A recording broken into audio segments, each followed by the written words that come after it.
नमस्कार मित्रों, 15 अगस्त 1947 सुबह 8:30 पर पंडित जवाहरलाल नेहरू और उनकी कैबिनेट के द्वारा शपथ लिया जाता है और इसके बाद ब्रिटिशर्स का झंडा हटाकर आजाद हिंद का झंडा तिरंगा लहराया जाता है। पूरी दुनिया देख रही थी कि सदियों की गुलामी के बाद भारत आजाद हो रहा है, लेकिन उसी रात इस आजादी के समय एक ऐसा जख्म भी मिला। लाखों लोगों को अपनी जड़ों से उखाड़ दिया गया, खून की नदियां बहा दी गई थी। दो पड़ोसी अचानक पराये हो गए थे। सवाल ये उठता है दोस्तों कि जिन लोगों ने एक साथ लड़कर भारत देश को आजाद कराया था, वे अब एक दूसरे के खून के प्यासे कैसे बन गए थे? क्या यह त्रासदी जरूरी थी? भारत का विभाजन आखिर क्यों हुआ?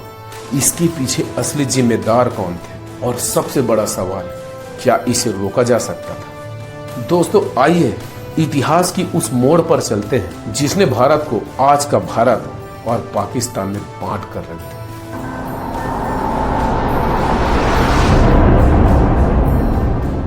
14 अगस्त 1947 की रात जब भारत के लोग सोए हुए थे तो गुलाम देश थे, लेकिन अगली सुबह उनकी आजादी की सुबह थी। जितनी खुशी हमें आजादी होने में थी, उससे ज्यादा गम अखंड भारत के टूट जाने का था।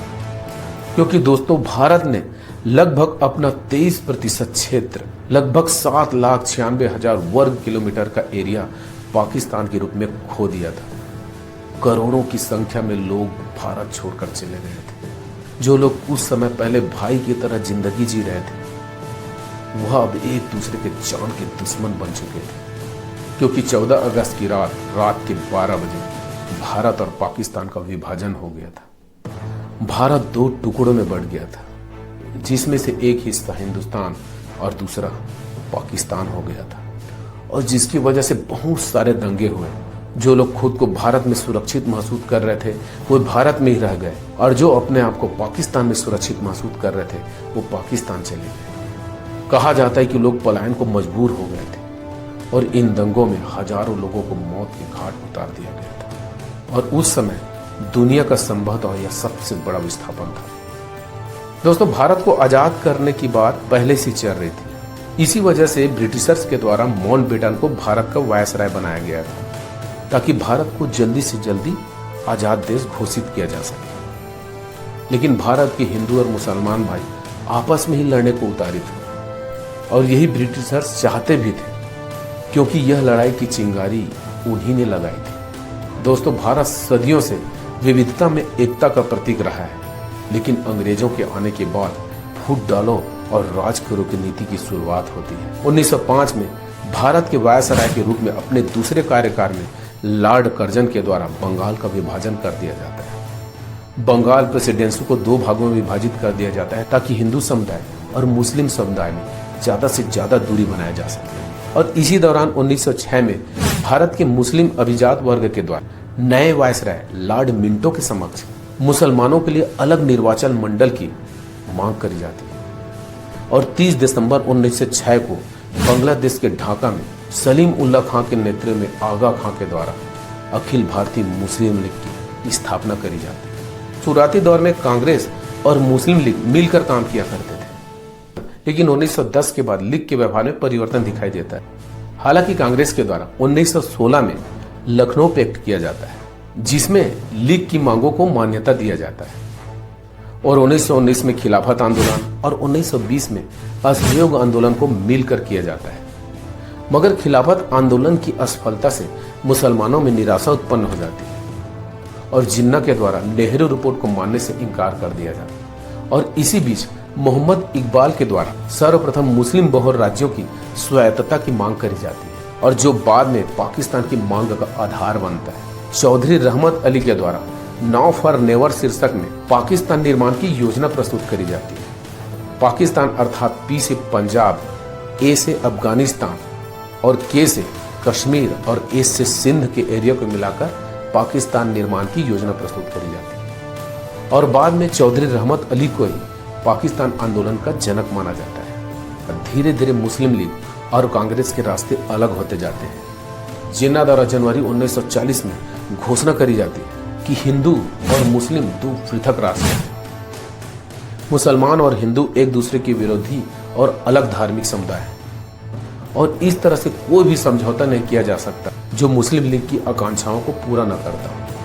23 मार्च 1940 को लाहौर के अधिवेशन में मुस्लिम लीग के द्वारा प्रसिद्ध लाहौर प्रस्ताव पारित किया जाता है, जिसमें मांग करी जाती है कि जिन क्षेत्रों में मुसलमान संख्यात्मक रूप से बहुसंख्यक है, जैसे कि भारत के उत्तर पूर्वी और पश्चिमी क्षेत्र, उन्हें स्वतंत्र राज्यों का गठन करने के लिए समूहीकृत किया जाना चाहिए, जिसमें इन इकाइयों को स्वायत्तता और संप्रभुता प्राप्त हो सके।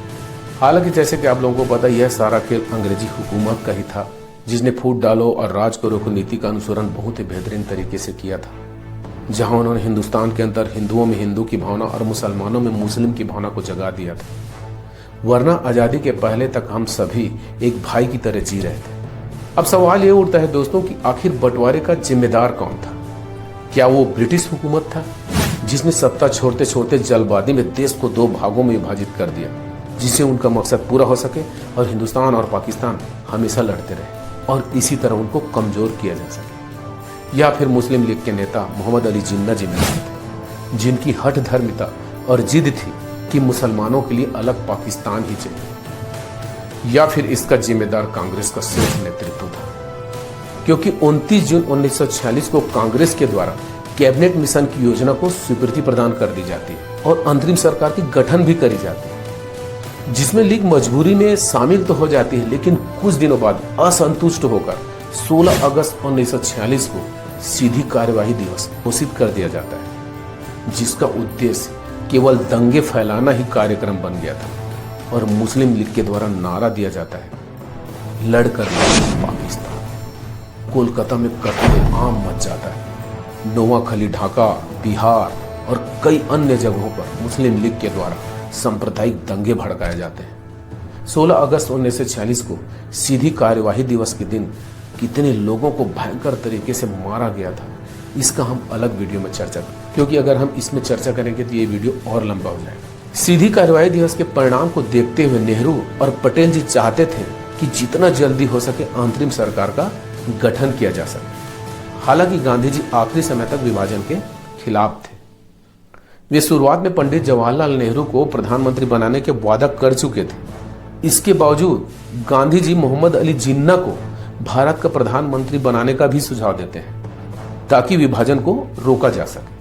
यहाँ पर सोचने वाली बात यही है दोस्तों कि मोहम्मद अली जिन्ना को पूरे भारत का प्रधानमंत्री कैसे घोषित किया जा सकता था, और इसी कारण कांग्रेस के द्वारा इसका पुरजोर विरोध किया जाता है। हालांकि यह सच भी है कि मोहम्मद अली जिन्ना भारत के पहले प्रधानमंत्री बनना चाहते थे, जो लगभग असंभव था, और इसी को देखते हुए मोहम्मद अली जिन्ना के द्वारा पाकिस्तान अलग देश की मांग करी जाती है, ताकि वे वहां के प्रधानमंत्री बन सके। और इसी वजह से यह सारा फसाद चालू हुआ, जिसका अंत 15 अगस्त 1947 को हुआ, जैसे कि आप लोग जानते हैं। अब सवाल यह है दोस्तों कि क्या विभाजन को रोका जा सकता था?